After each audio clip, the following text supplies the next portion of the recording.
Hi!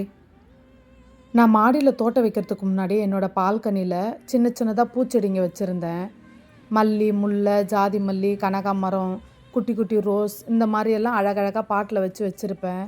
அதுக்கப்புறம் தான் மாடியில் பழத்தோட்டம் ஸ்டார்ட் பண்ணலான்னு சொல்லி முடிவு பண்ணி, எது எதெல்லாம் சீக்கிரம் காய் வைக்குமோ, ஏன்னா மாடி தோட்டம்னும் போதுட்டு சீக்கிரம் காய் வந்தால் தான் நல்லாயிருக்கும்.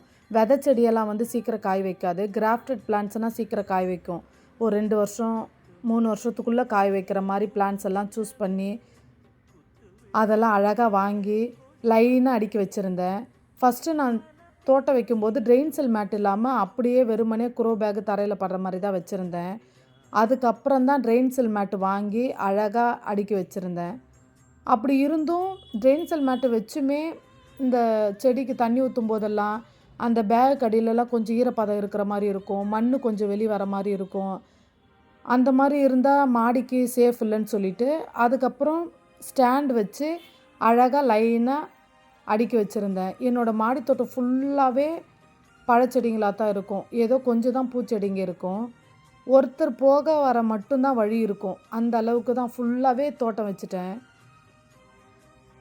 அப்படி வச்ச தோட்டம் இப்போ வேறு மாதிரி மாறி இருக்குது. ஏன்னா வீட்டுக்கு பெயிண்ட் அடிக்கிறதுக்காக அந்த ஓரமாக சுவரொட்டி இருக்கிற ஓரமாக இருக்கிற செடி எல்லாத்தையும் எடுத்து ஓரங்கட்டிட்டாங்க. அது ஓரங்கட்டும்போது நிறைய செடிங்க அப்படியே கும்பலாக போட்ட மாதிரி ஆயிடுச்சு. நான் அழகாக ஆர்கனைஸ் பண்ணி வச்சுருந்தேன். அப்படியே கும்பலாக தூக்கி போட்ட மாதிரி தூக்கி போட்டாங்க. நிறைய பேகும் கிழிஞ்சிருச்சு. போக வரத்துக்கெல்லாம் வழி இல்லை. தண்ணி ஊற்றும்போது கூட பார்த்து பார்த்து ஊற்ற வேண்டியிருக்கு. அந்த மாதிரி இருக்குது.